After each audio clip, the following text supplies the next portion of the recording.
Welcome, chess friends. Today we are going to look at step 2, thinking ahead, double attack. Before we go to the puzzles, I would like first to discuss attacking targets in chess. So in the step method you have 3 targets: material, king and square. And we will use this a lot in the video. So a2, the knight on a2 is attacked by the queen on b2, so that's material.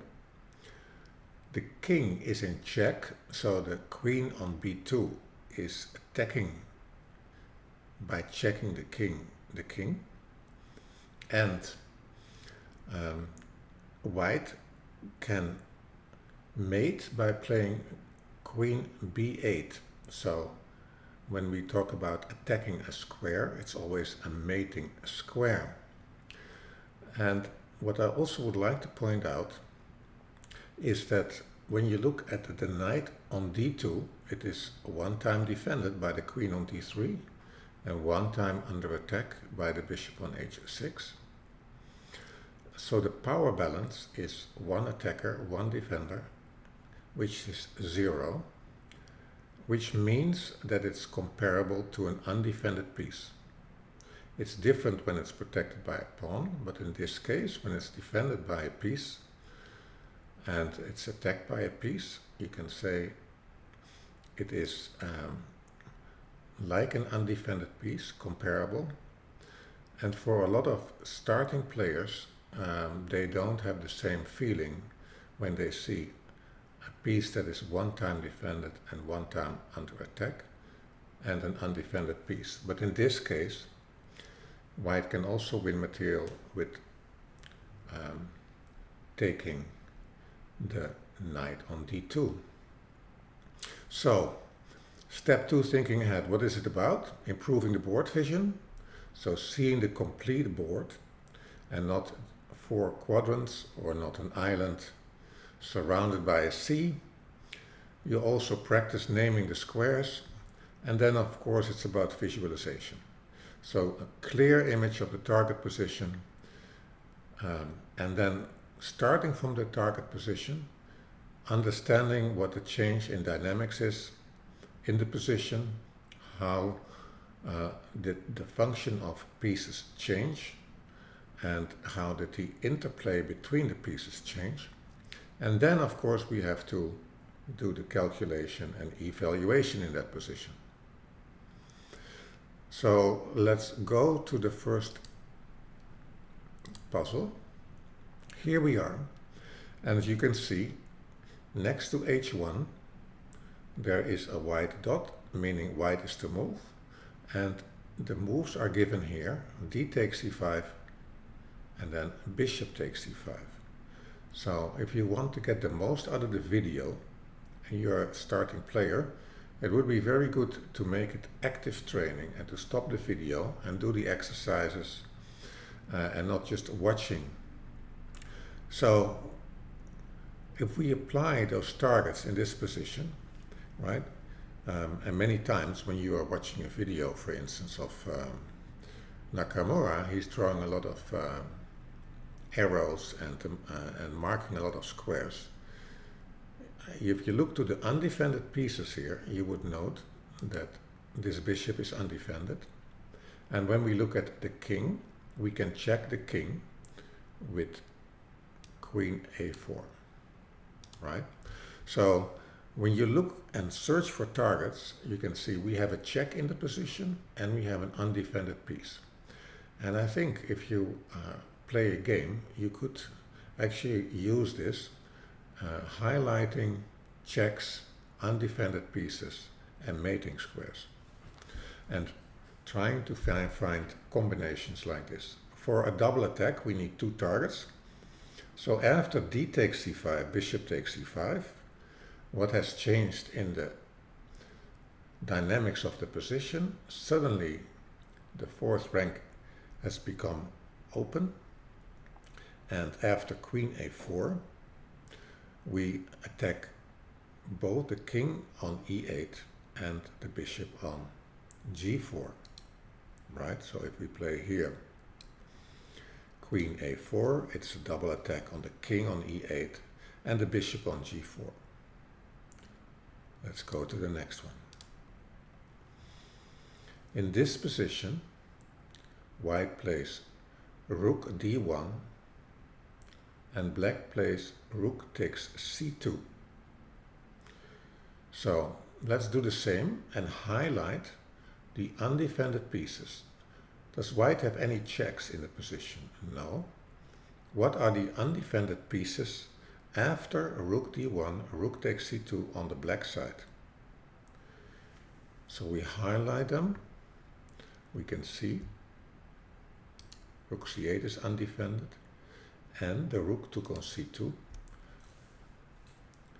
And the rook is undefended and we can draw lines, all right, and see where they intersect to see if we can find a discovered double attack, and they intersect on f5 and queen f5 is a double attack. So you can see we can highlight the targets, and when it comes to a double attack we can draw lines from the targets and see where they intersect to find the actual double attack. Here we have rook takes a6, a bishop takes a6, rook takes a6. In that position, do we have any checks? We don't have any checks. There are no mating attacks. What is undefended? After bishop takes a6, rook takes a6. Right? You see the change in dynamics. The bishop on c7 has become undefended and the rook on b7 is undefended. And we can attack both at the same time by playing the move queen b7.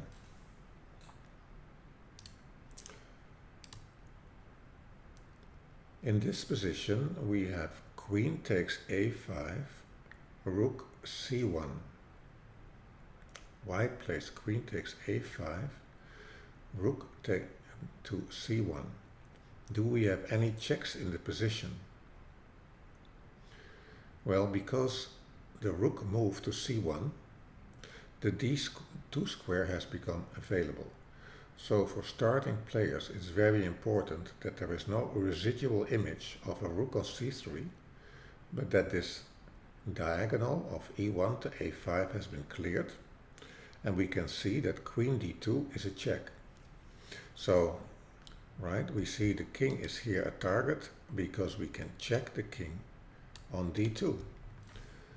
And also, we see that it becomes more difficult. We have one attacker and one defender on c1. So, what I was describing, the power balance is 0, one attacker, one defender, as if it is undefended. So actually, queen d2 is immediately a double attack on the king on h6 and the rook on c1.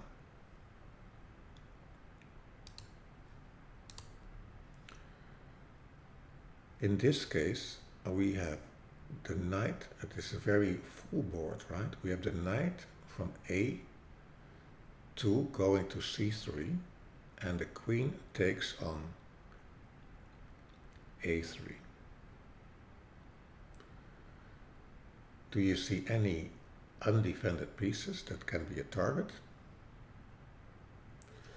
Well, the bishop on d4 is a target. Are there any two pieces at a knight's distance? Well, there's a queen on a3 that just took the pawn there, and the knight has been played to c3. So we have a double attack with knight b5, attacking the queen on a3 and attacking the knight on the bishop on d4. And now we have to check that the queen cannot defend the bishop. But queen a7 is not possible because that square is also covered by the knight on b5.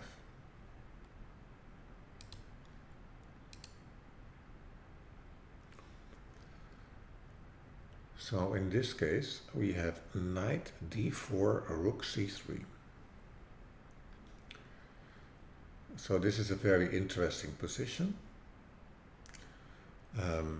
because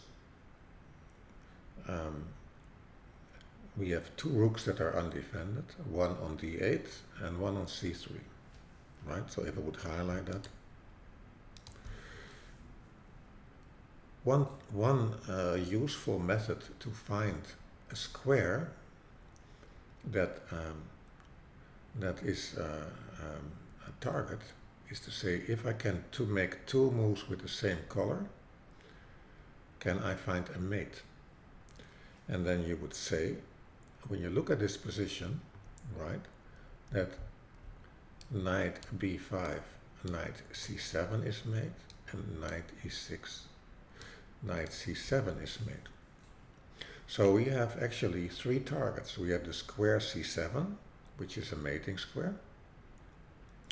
We have c3, the rook just went to c3, and we have the rook on d8. So now we have to verify what is the right solution in this puzzle. Do we play knight e6 or do we play knight b5? One has a defense and the other one has not. So after knight e6, right, there is a double attack. The knight is attacking the square c7 and the rook. And the first thing you do with a double attack is to check whether one of the targets can defend the other target. Well, a square cannot defend a rook, but a rook can defend a square. So black can play rook d7 or rook c8, defending the square c7 with the rook and moving away. If I play knight b5, on the other hand, the question is, can the rook on c3 defend the square c7? And then it becomes obvious that that's not possible. So knight b5 is the right choice. So a very useful trick is two moves with the same color and mate to find a mating square. And when you are faced with a double attack and you have to defend, it's very useful to check whether one of the targets can defend the other target. And in this case, we move away the rook on d8 and we protect the square c7.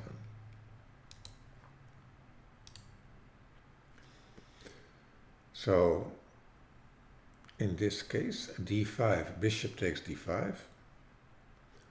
Notice that the rook on d1 is attacking the bishop on d5, and the queen is defending the bishop on d5. So again we have a situation with one attacker and one defender, right? So it is as if the bishop on d5 is undefended, one attacker and one defender.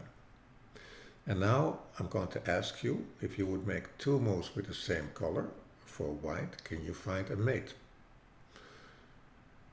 And because of the changed dynamics, the square d4 has become available, and queen d4, queen g7 would be checkmate. So we have two targets, and after d5, bishop takes d5, queen d4 attacks both targets at the same time, and the bishop is not capable of defending against queen takes g7 checkmate. In this case, we have knight takes h7, king takes h7. So visualize that the king is on h7 and the bishop and the knight are gone. Does white have any checks? Yes, white has checks. So white can attack the king with, for instance, queen h4, but also with queen c2. Like we saw before, when we look at the knight on c6, it's one time under attack and one time defended. So we see that the king is a target because we can check it, and we see that the knight is a target because the power balance between attackers and defenders is 0. So in this case, knight takes h7, king takes h7. We can play the move queen c2, with a double attack on the knight on c6 and the king on h7.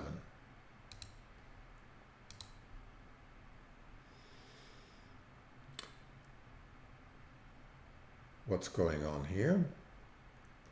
We have bishop f7, knight f4, right? So in that position, right, so black is to move. Black has queen takes g2, but that's not a safe check.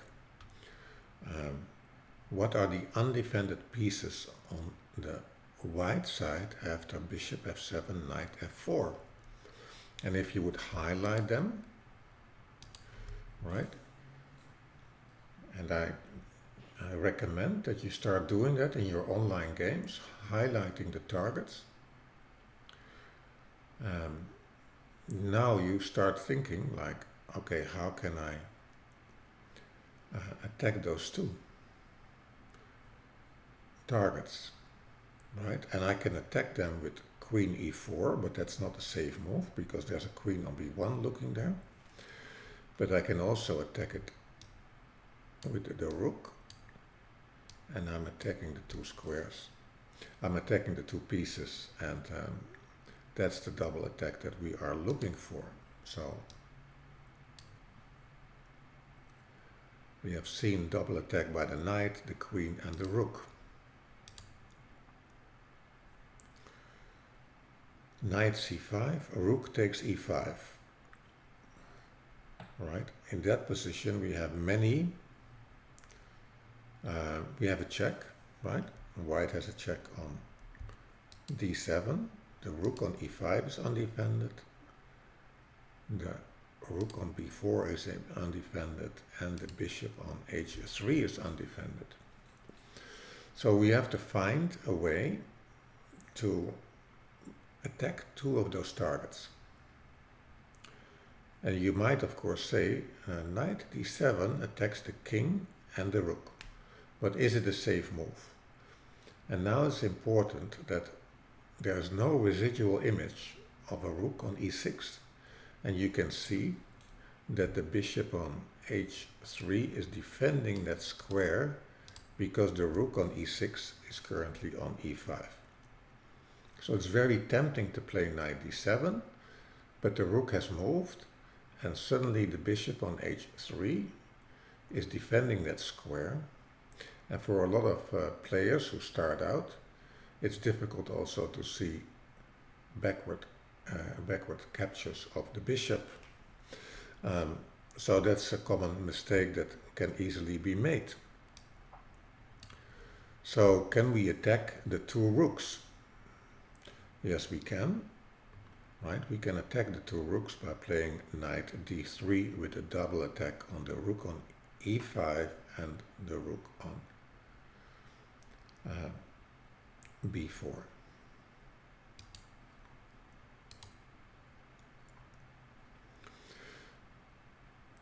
So in this case, white plays b5 and black plays a rook takes a3.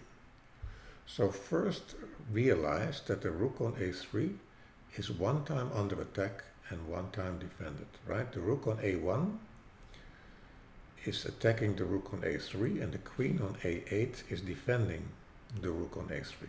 So it is as if the rook on a3 is undefended. So we have identified one target. There are no other undefended pieces on the black side.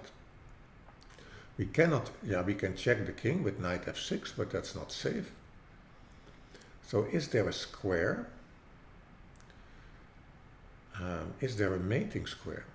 So can you visualize b5, a rook takes a3, and now two moves with the same color and mate. And I know that for a lot of step 2 players that would be very difficult. But if I would ask you, can you pick up the queen and tell me if you could just pick up the queen and put it on any square on the board, where would it be made? Then you would be able to tell me that queen f8 would be mate. Right? So sometimes you don't see the moves, but you can pick up a piece and you can find, you'd say, the mating concept, right? So queen f8 after would be mate because the queen is supported by the knight on d7. And now the second question would be, okay, what is the route to f8?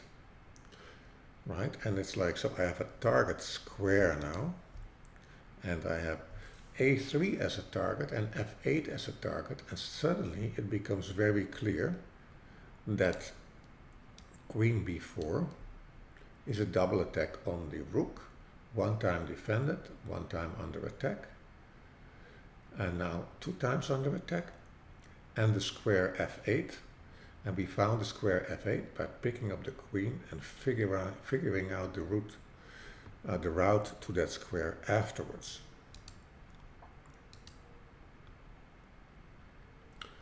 So let's have a look here.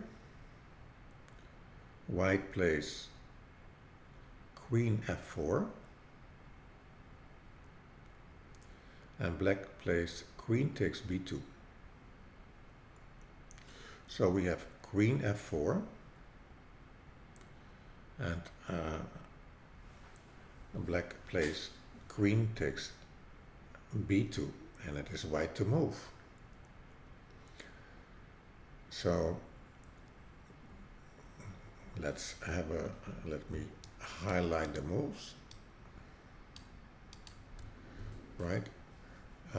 So in this position, how do we continue? So again, right, it looks very difficult because white doesn't have any safe checks. It's clear, right, if I just take away this, that b2 is undefended. So again, I'm going to ask you, pick up the queen, put it anywhere on the board, and say it has to be mate. Then you will tell me that queen f8 is mate. So we go back. So we have queen f4, bishop takes b2. And now we are going to figure out the route to f8. So we found an additional target. Suddenly we have two targets and we have to see where they intersect. Right? If I draw the lines, we can see where they intersect. And suddenly we have found the combination queen b4. So you see the power of this method, two moves with the same color and mate. You see the power of just picking up the piece, finding the mate, and then figuring out the route to that square afterwards, and then finding the double attack by drawing the lines and going to the square where the lines connect. What do we have here? Queen e3, bishop takes a g5. So we have queen e3, bishop takes g5. Right? So what are the undefended pieces in that position? We have a bishop on g5 and a rook on b4. And if you would pick up the queen on e3 and you would say, where would it be made? Right? So we visualize the bishop is gone, the queen is on e3, and we pick up that queen. Where would it be made? Then you would say queen f8 would be made, right? There's no interposing anymore of any piece. And based on that, we can say which two targets are we going to attack. And we can attack the rook and the square f8 by playing queen c5. And I hope to see you again. Thank you.